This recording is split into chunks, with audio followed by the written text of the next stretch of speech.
All right, hello everybody. My name is Ian Magley. I'm from Lauderback Consulting and East Main Digital Marketing, and I'm very excited to be here today with Lisa Welko, the VP of Franchising for Relocators, a brand new franchisor in the New York area who is expanding and growing and is in a hot industry and really doing a great job. We are happy to spotlight them today.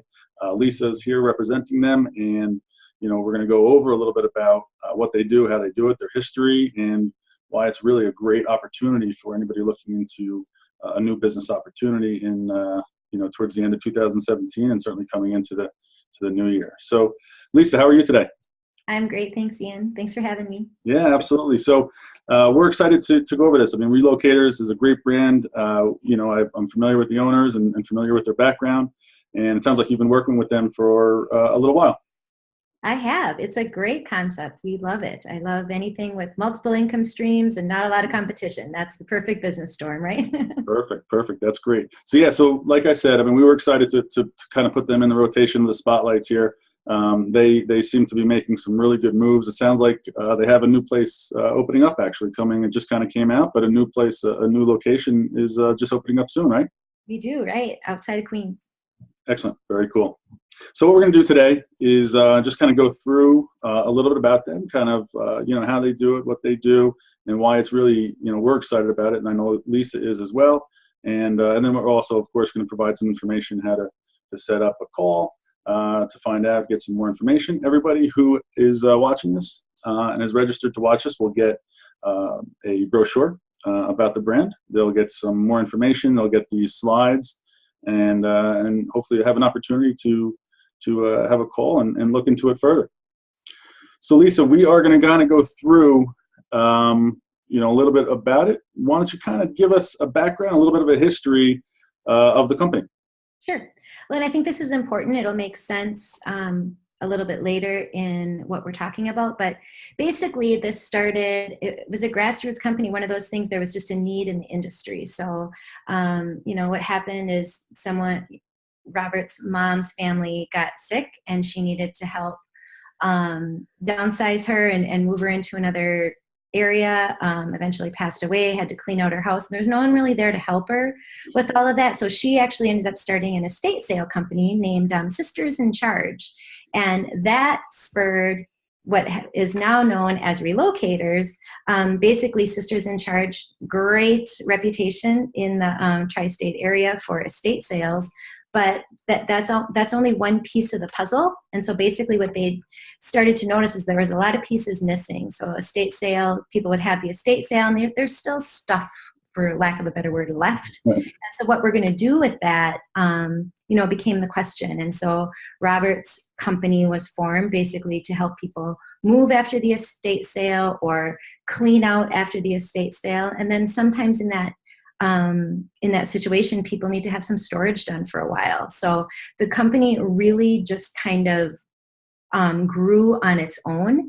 And what we're seeing in the industry now, which is fabulous, is that no one is really doing all of this from start to finish. And so for us to systematize it and, basically we're just taking a lot of the stress away from people. Moving is a stressful time, sure. Downsizing or moving or whatever. And basically we're kind of coming in and saying, we got this, which is a good feeling for everybody. Excellent. Perfect. That's a great story. And as part of a family business, I've always been, kind of fond of something that starts in that regard. So it's a really nice story, and it's a great way to introduce to new franchisees. They know that they're getting that kind of feel, which is awesome. It kind of brings us to their mission. So, as well as I, that businesses that have a why, that have a reason behind them, that they have something behind them, are usually the ones that last the longest and provide the best support for both franchisees as well as, of course, the customers, whether it's in their corporate stores, or for the franchise location. So, tell us a little bit about kind of, why they started this and, kind of why it works so well and why somebody might be interested in it. Absolutely. Well, and I think whenever people look at the beginning of a franchise cycle, one of the questions is always, why did you choose to franchise? Why not just go corporate or, expanded yourself in the tri-state area. And I think, it's really important. This is a community service. This is very much well networked. It's a matter of supporting people, getting their problems solved. And sometimes they don't even know it's a problem. They're calling for an estate sale. Then they don't realize, well, who's taking care of this afterwards? And so for us to be in the community and know who we're working with it's really been important to the family. And so they can't help but start to grow outside of their walls. They're getting calls from way further away than what they can handle. And so franchising is really the natural next step. They can show people how to work this business model in their community, and those owners are going to be much more successful and do better for the brand than we would by just kind of trying to own everything. So. Great, perfect, excellent. That sounds great, and really does have a nice background, nice story to provide for that. And so really one of the biggest components of this is the fact that they have those 4 profit centers, right? And that's a very unique component. That's very unique in the industry, but really for any type of business to have 4 different ways to bring in revenue. So why don't you just kind of go over a little bit about how each works and how they all kind of come together? Right, absolutely. So it really is very unique. There's moving companies out there that their franchise is definitely just about moving. There's clean out franchises and junk removal, they call it, out there. There's estate sale franchises out there, and there's storage out there. So we don't know of any other company that's putting all of this together and solving all those problems. And one thing that's really amazing is that when you start to see this business model and you come out and kind of see it all working, our competition is part of our referral source, because the guys that are just doing cleanouts don't necessarily have anywhere to store, or the people that are having estate sales don't necessarily have a plan of, who's going to clean it out. So it's really great. So rather than us coming into a market and basically saying we're going to take over from the competition, we're actually feeding them business and they're feeding us business, because they just can't handle all of the different components that are going on, which we've perfected. So moving is definitely our biggest source of revenue, but estate sales is our biggest driver of revenue. So we're actually making money from our advertising and service of estate sales. So it's really a fabulous model. Even, the founder, Robert, has said several times is that when one is down, one is up. So if the weather's bad and nobody's moving and they're all hunkering down, there's cleanouts and estate sales going on. And when those are going on, it just kind of feeds the rest of the business. So it really is one of those kind of diamond in the rough type of business models. Yeah, that's perfect. And you can't beat that when you have, just like you said, when you don't have really any seasonality and you're able to kind of feed off your different sources and even feed off so many referrals and even competition referrals. There's not many other concepts out there that have that type of an offering. Right. Which kind of brings us to, not only does it have those 4 revenue streams, but if you look at some of the stats and some of what's going on in our population, the fact that there's so many opportunities, right, for types of moves or even of the other, pieces, that it's amazing how much potential business is out there. Right. And I mean, this statistic, and I don't have to read you a slide because whoever's watching can read this, but the other thing to keep in mind in this model is that this is one of the only times in the world where literally also the millennials are not necessarily looking to hoard stuff. They're actually trying to, minimalize and downsize a little bit as well. And so we're seeing 3 generations, our older generation possibly downsizing into assisted living centers, so they have things to get rid of. My generation, who is, our kids are gone and now we're downsizing and ready to, take that next chapter, and we're looking for that service provided for someone to help us with this. And then the generation that's coming up is also in the same boat, where they don't necessarily have the time to put all this together and host an estate sale and get themselves moved within an area. And we're all, I think, much more apt to say, I would rather pay a professional to do it correctly than risk doing it myself. It's going to take twice as long, and generally it's going to cost more money. I'd rather pay a professional, take care of it, and be done with it. So this is really, really a good time for this business because it is appealing to quite a few different generations of people. Perfect. Excellent. I agree 100%. So of course, any part of the value, or a big part of value of buying a franchise type opportunity and opening a business like this is of course is the process, is a system that you have. So I know this is something that you or anybody within Relocators would discuss further once you have a call, which is very important. But can you just kind of go over a little bit of how their process allows for moving through those 4 revenue streams and allowing for kind of that ongoing revenue? Sure, absolutely. So, a lot of our marketing support will appeal to the different areas. So some people will be marketed to for our estate sales. Some are going to be marketed to for moving, and then also clean outs is part of it as well.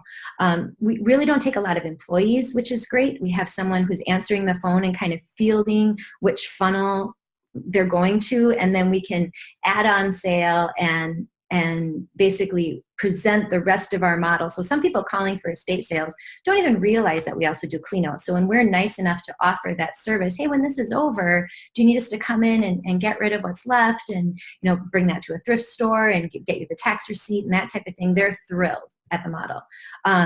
They consider it a service, not necessarily an add-on. And same with moving. Hey, we can move everything out, but we can also sweep out and make sure it's realtor ready to hand the keys over.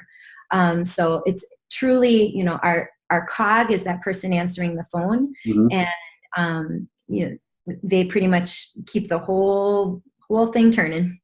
Right. Excellent. That's great. And that kind of gets us to, how it is kind of into some of the revenue and how that's also a major piece of this, right? So you're able to use that process and then provide, especially for potential franchisees and the franchisees, it really brings in a good amount of money and allows for a nice, long-term business. Absolutely, absolutely. And so one thing to notice in our item 19 is that we don't list tag sales and tag and estate sales. One of the reasons is, as I've talked about earlier, is that's for our item 19 at our corporate location, that is our founder's mother's business. So we had to keep that separate, but I think it actually lends itself really well to our item 19, in that there's some of our revenue stream we don't even mention. And when we put that into our franchise documents, you'll see the fee for that is just a flat fee. It's a fairly low flat fee for the estate sales, but the estate sales is the driver of the business. And so it really is kind of this paid for marketing campaign where the customers are paying you, and that's also your marketing component. It's very interesting. But we are making really decent profits from the moving and the clean outs. And then storage ended up just kind of being an add-on service, again, because it was one of those things that we wanted to be able to take this full circle and take the stress out of the situation. It's practically a 6-figure income. So what you can do with it, if you want to do more with it, we can definitely show you what we're doing. But we have a really solid business, solid item 19, huge territories, I think, which is important for if anyone's looking at franchising. You don't just want to own a postage stamp. Right. So, there's a reason that our numbers are so nice. So. Excellent. And that kind of goes right into some of the other differentiators, right? So we talked about the 4 revenue streams is really great, item 19 there and potential revenue, but with, even that estate sale that's not included, but there's a bunch of other, reasons why it's so different and why it's such a great opportunity as well. Right. I mean, we're a new brand and we know that. I think we have franchising down pat. Our training is really top notch. These guys have put in a great baseline to make sure that they're, supporting their owners that are getting started. But one of the best things I think that we've put together is that our territories are huge. We have 1 million people. Because we don't have to necessarily just look at seniors or just look at, middle age people. We really can offer a lot, and we can really target our marketing, which again, we're nailing down. I mean, there's competitors in each of those 4 income streams, which is fine. But the fact that we can put them all together and kind of be that one call for people has been just huge. I mean, when you visit the office, the phone does not stop ringing. It's constant phone calls, which is great. That's what you Absolutely, absolutely. And that kind of takes us to, so what are they doing to market themselves and help a potential franchisee bring in those new customers? Yeah, well, for potential franchisees outside the area, of course, SEO and pay-per-click are going to be important. Even a mailer campaign tends to work with this business model. I know it doesn't work with all business models. It does well with us. A lot of what we do is networking, and it's not necessarily networking to the consumer. It's more B2B. It's really talking to realtors and other movers and other storage places and even estate sale companies, because we're not necessarily going in and saying, hey, we want to take that estate sale from you, but we can serve your customer after that estate sale for the clean out and the move. And for the estate sale people, as long as we're not taking that away from them and we're supporting them in what they're doing, they're thrilled. And we know the model, so we understand we can talk to them on their level. So it's a lot of networking, which I know sometimes that can be scary to people because it's not this perfect little marketing in a box type of thing, but it really does work. And that relationship building, people are going to buy from who they like. And that's what it comes down to. And so the more community involvement that you have, it's really, really powerful. Again, we have the social media behind it. We have the direct mail. All of that is happening. But it takes a couple touches to get our customer. And so we're doing really well with, again, just making that phone ring. Excellent. That sounds great. So, another key component of any business, but certainly, a business such as this is the staff, of course, right? So, I think when somebody looks to purchase or buy into a franchise opportunity, they need to know all different pieces of it, and especially the staff. They don't want to go at it alone. Anybody who's buying into a business doesn't want to necessarily buy a job, even though this is an owner-operator type of a concept. How do they work through the employee component to it and keep and retain good help? Right. Well, I think, training is important. We train people on everything from loading up the truck to packing up the boxes. I was going to adjust this slide a little bit because it kind of sounds like our 9 family members are from the corporate location, but it's actually an even better situation where our employees are telling their family members they should come work for us. Right. So, that's just a wonderful story. I think so. In HR and in, low unemployment and that type of thing, when you have family members recruiting other family members to come work for your company, that's pretty powerful. And they're doing everything from packing to, of course, cleaning out to loading up. We have foremen. So it's a good job. It's a full-time position. We really can bring value to our customers because we're in the community, but also we're bringing value to our employees as well. They like what they're doing. Right. They're getting fulfilled in their job, and there's different areas that we need. So it's not the same thing day after day either, which I think is important. That's great. Because a lot of, franchisees in the franchise world come from corporate jobs, right? So when they go into something that they know, they can provide a really nice work environment for now their employees. It's a tremendous help, and it just helps the community and it helps so much out. So I love that, and I love the idea of the family members in there because, like you said, you want to adjust the slide, but it's great. When you say you have 9 family members and you're not calling them also kind of family members, it really creates that close-knit atmosphere, and you can replicate that in a lot of what they're doing, which is really, really awesome. Absolutely. So you mentioned a little bit about the market, right? The size. So why don't you kind of expand on that a little bit and kind of give somebody who's interested in this what it would kind of look at, and then we can kind of even go into Right. the areas that might be available.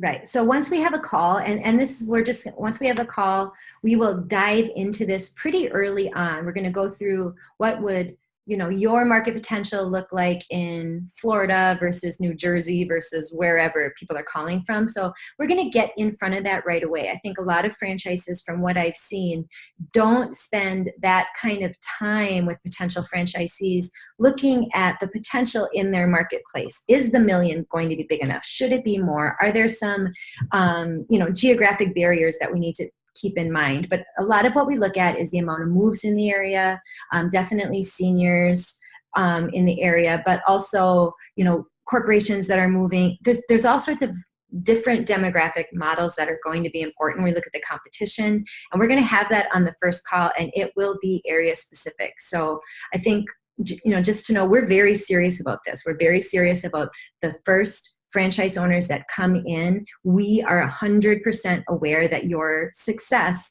is going to mean the foundation of our success for 10, 20, 50 years to come. So we're putting a lot of time and effort and money into this market analysis for all of our franchisees.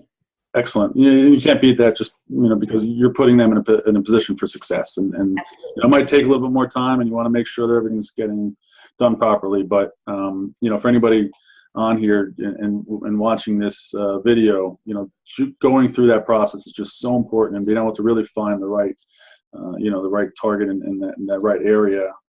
If it takes you a little bit longer and it takes you a couple extra questions, go through it, because it helps the long term tremendously.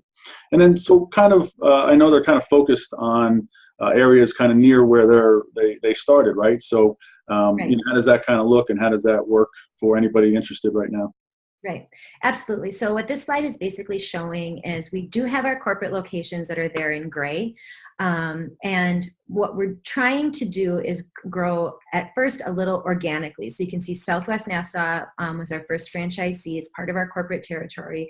But Brooklyn, Bronx, Staten Island, into New Jersey are all target areas for us. We already have the name there. We're already getting calls for business there. We've done business in those markets just because you can't help it. Somebody calls and needs us, and you just kind of get, you can't say no. So we definitely see those as being kind of prime, low-hanging fruit.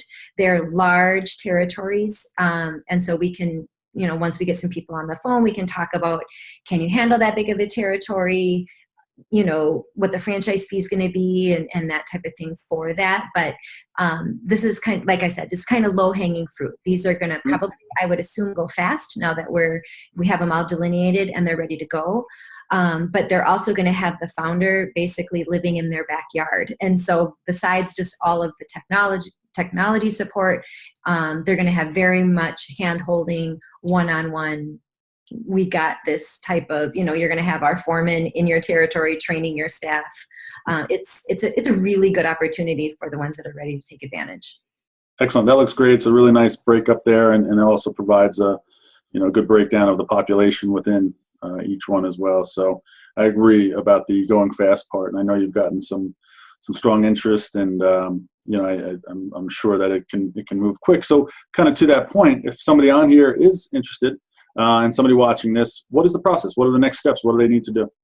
Right. So they're going to call, set up an appointment with me. We're going to talk a little bit about what the area is that they're looking for. So that first call is pretty short, maybe 15 minutes. I need to know a little bit more about you. What are you looking for? What are you doing now? And give you a little bit more information. You're getting a lot from this call, but basically that will give me a couple days to put together a market analysis for you. Again, we're really trying to kind of overserve in that area to make sure that we're setting people up for success. So once I have that ready, we'll do a full presentation call, and that'll be about an hour. A PowerPoint similar to this. We're going to crawl into the investment a little bit more, crawl into the expenses, a little bit on the HR, technology, all the stuff we're doing behind the scenes to make it look so easy. And that's, number 2 and 3 go together, and then, we'll take it from there. Then it becomes pretty much franchise. Are you interested? We can help you, connect you with financing people and that type of thing. So it can go pretty quickly. Once you see it and you kind of see all the moving parts, I think it's going to be pretty easy to make a decision. Sure. That's great. Well, thank you very much. Lisa, is there anything else you wanted to kind of, go over? First of all, I want to thank you. I appreciate that you guys agreed to be on the Spotlight series with us. Me and the team really are behind this brand, excited about it. Love the opportunity that it presents a potential franchisee, and wanted to make sure we got that information out there, because there's just so much behind it, and excited that you're a part of it, of course, as well. Is there anything else that you think anybody watching this should kind of know, or anything to kind of last comments? I guess the biggest thing is, I know that we kind of highlighted what's going on in that tri-state area. I have to assume those are going to move pretty quickly. But if you're outside of that area and you also are interested in talking to me, just give me a call. Let's get this set up. I can get you the information pretty quickly, and we can go from there. We definitely have set up some people to help our franchisees with financing, some people to help our franchisees with, business plans, all that kind of stuff that goes into having to put together. But I mean, if you're from the tri-state area, definitely give us a call. What's happening right now in our own backyard is, it's one of those things that it happens and it's great and you want to jump on it, and I don't want anyone to miss it. If, don't put it off for a couple of months, because my guess is it's not going to be around. So. Right. I totally agree with that. So thank you very much. For anybody on here and watching this, it's going to come in a couple different formats. So either down below, there's going to be a link direct to set up a call with Lisa. There's also going to be her phone number and contact information. It might be on the right-hand side, depending on what format you're looking at, and it also might be right on the screen to be clickable. So we're going to make sure, Lisa, there's plenty of opportunities for them to be able to reach out to you and hopefully have a initial conversation to see if this is a good fit for them and vice versa. All right. Thanks so much, Ian. Appreciate it. All right. Thanks a lot, Lisa. Have a nice day. Thanks, you too. Bye. All right.